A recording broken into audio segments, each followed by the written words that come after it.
I am the owner of a dilapidated inn. Business has been tough, but I have a reason why I must protect this place. Just when I was about to give up, a penniless old woman with a story appeared. I've always been a burden. Treated harshly by her son, she reminded me of my own grandmother. And with a single word from her, unbelievable changes began to happen at my inn. My name is Zach O'Neill. No customers today either, huh? The inn I run is in shambles. Hardly anyone would choose to stay here.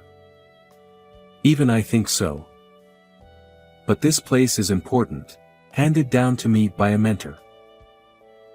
I want to protect this place with all my heart, so I continue to run the inn. That mentor was my high school soccer coach. In my childhood, I lived with my grandmother and mother.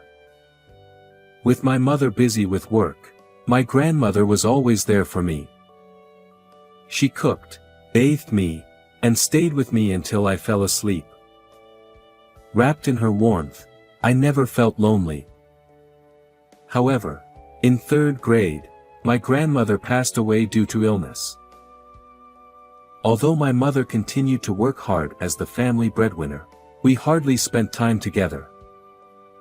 But thanks to my grandmother teaching me the basics of household chores, I managed fine. In my first year of high school, my mother suddenly passed away from a stroke.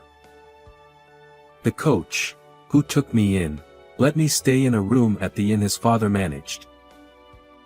After graduating high school, I left the inn and started working out of town.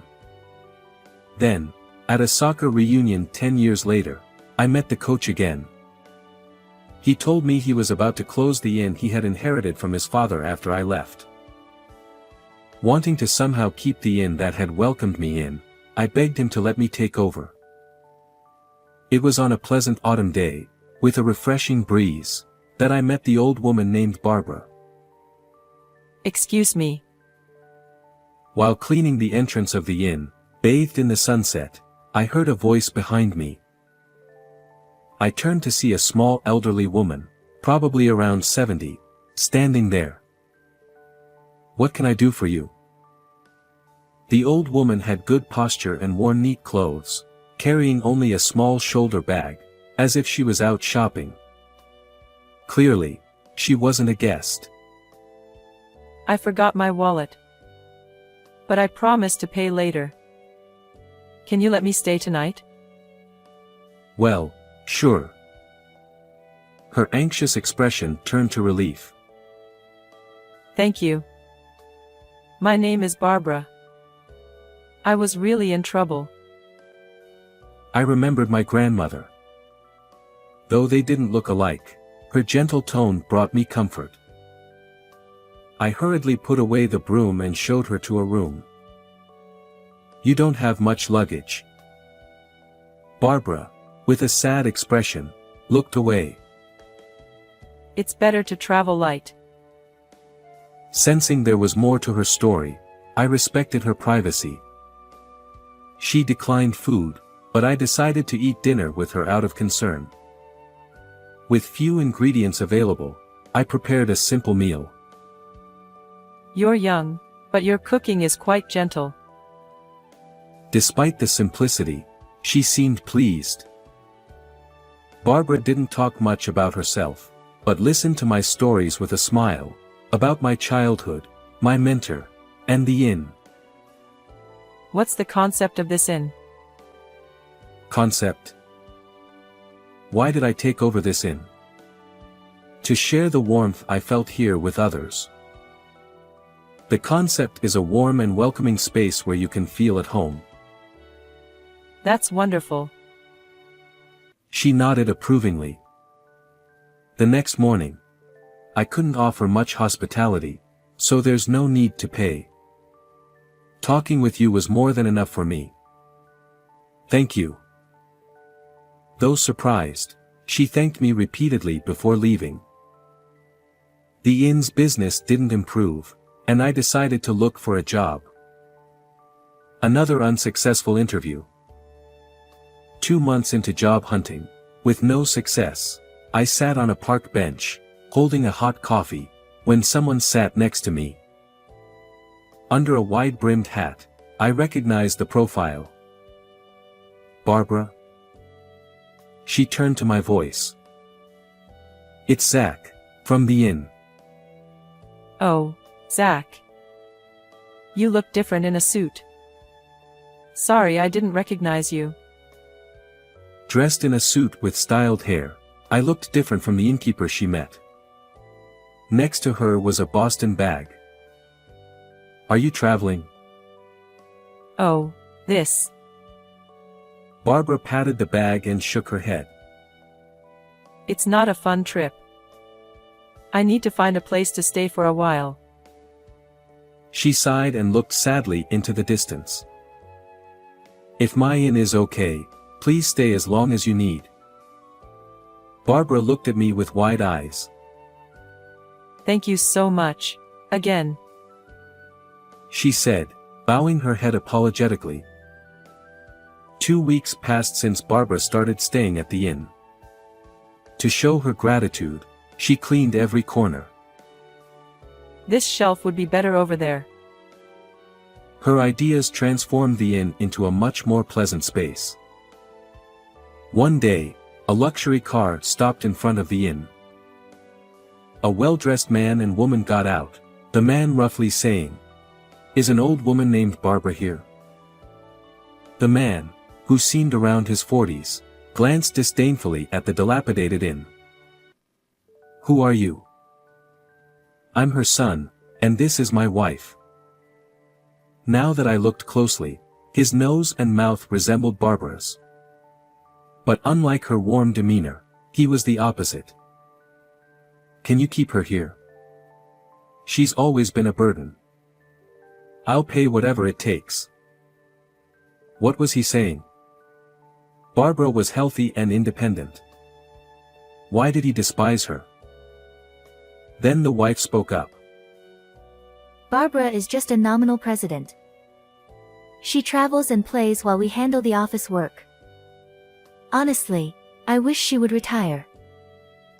Her eyes, behind sunglasses, were not smiling. How can you talk about your family like that? Take care of her. Ignoring my protest, they drove off. How awful. I felt anger rising. I'm back. Barbara, your son and his wife were here. I didn't know how much to tell her and hesitated.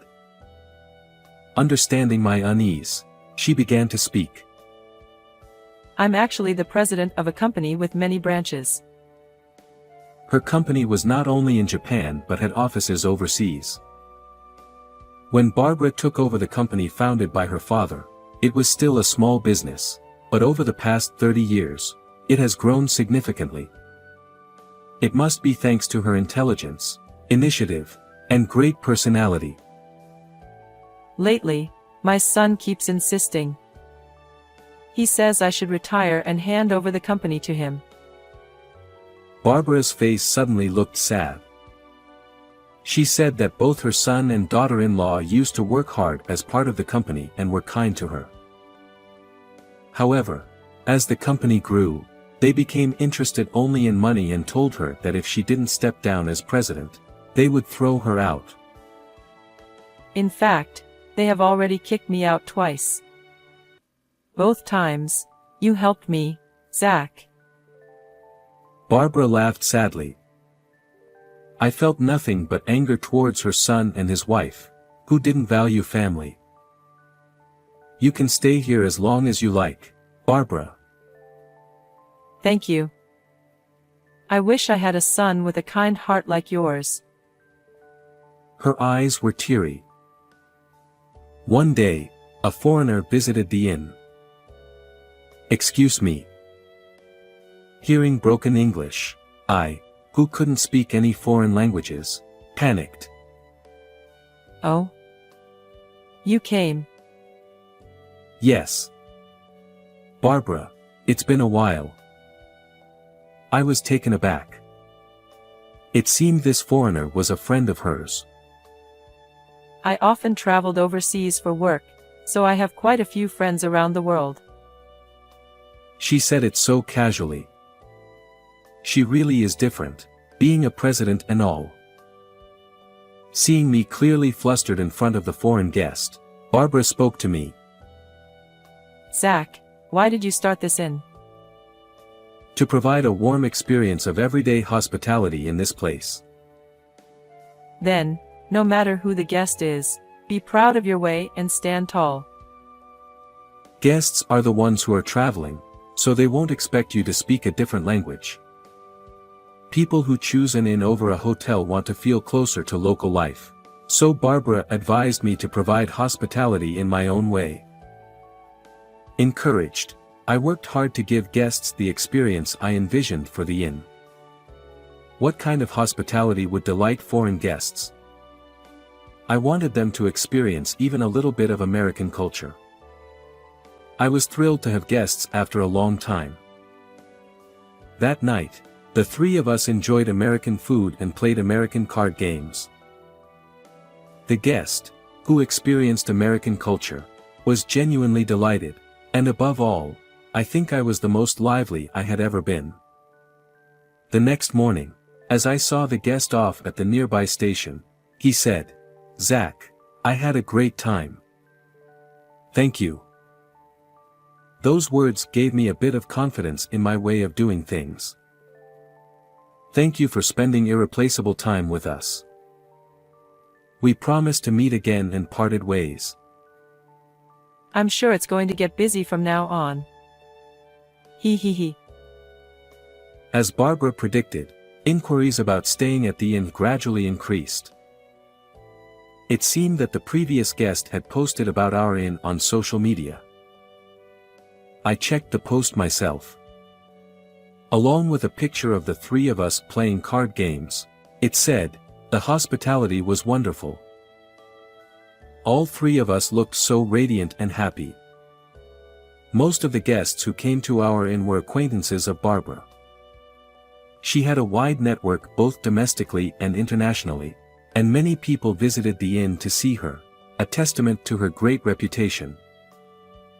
Thanks to this, the inn's business gradually stabilized, and I decided to stop job hunting and focus on running the inn.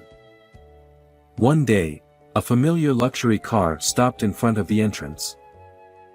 It was Barbara's son and his wife. I couldn't forgive them for treating her so poorly. "Barbara, please go to the other room." I led her away to avoid her hearing any more of her son's harsh words. I wanted to kick them out immediately. However, as soon as they came in, they said, "Please give us back the president." Unlike the last time, their arrogant attitude had disappeared. They explained that the company's management had started to decline significantly in her absence. I wasn't ready to be president yet. Her son looked remorseful. Barbara had grown the company significantly. Naturally, she must have a deep attachment to it. But the inn's success was undoubtedly thanks to her, and I wanted her to stay here forever. To be honest, the inn's business didn't matter. From the first time I met her, Barbara's grandmotherly warmth had saved me countless times. It felt like living with my beloved grandmother again, and my heart was fulfilled. I wanted to continue living with her as a family. As I pondered this, Barbara's voice rang out from behind. What nonsense are you talking about? I won't listen to someone who values money over their parent. Barbara rebuked her son and daughter-in-law. She explained the importance of valuing relationships, and showing consideration and respect to each person to succeed in society. The son and his wife left, dejected. After they were gone, Barbara, with her usual gentle smile, said, "You have a wonderful heart. It'll be okay." Her words carried weight and gave me courage. Thanks to Barbara, I gained confidence, and afterward, I started expanding the inn to various locations with her. The concept remained the same, a space wrapped in warm hospitality of everyday life. It was actually my mentor's dream to expand the inn to various locations. Although my mentor had already passed away, I was determined to fulfill his dream. Keeping what I learned from Barbara close to my heart, I worked diligently with conviction. However, when we decided on the 5th inn location, Barbara succumbed to pneumonia and passed away. On the inn's website, where Barbara regularly blogged, condolences from friends around the world poured in. She truly was an amazing person. I had always relied on Barbara. I wondered if she had really been happy staying by my side. Now, I felt a pang of regret. Zach, long time no see. Turning around, I saw the man who first posted about my inn on social media. We promised to meet again, remember? Thank you for coming. I shook hands firmly with the man. I remembered the photo from when we played card games together. Back then, he, Barbara, and I had the brightest, most genuine smiles. Barbara must have treasured the days we spent together. Believing this, I returned to my work. Barbara, the other day, your friend came from Indonesia. Today is August 3rd, the anniversary of Barbara's death. Every year on this day, I visit her grave and update her on my life. Even after she passed away, her friends from around the world continued to use our inn. By the way, recently, someone asked if I was your son. I was so happy to be mistaken for her son. I told them that even though we're not related by blood, you're an important family member. They said that since we resemble each other, we must be family by heart. Barbara continues to live on in the hearts of her friends worldwide. Of course, she lives on in my heart too. I will strive to be like you, Barbara. So please continue to watch over me. Just like the bright summer sunshine, my future is bright and shining. How did you like this story? Don't forget to subscribe to our channel. See you in the next video.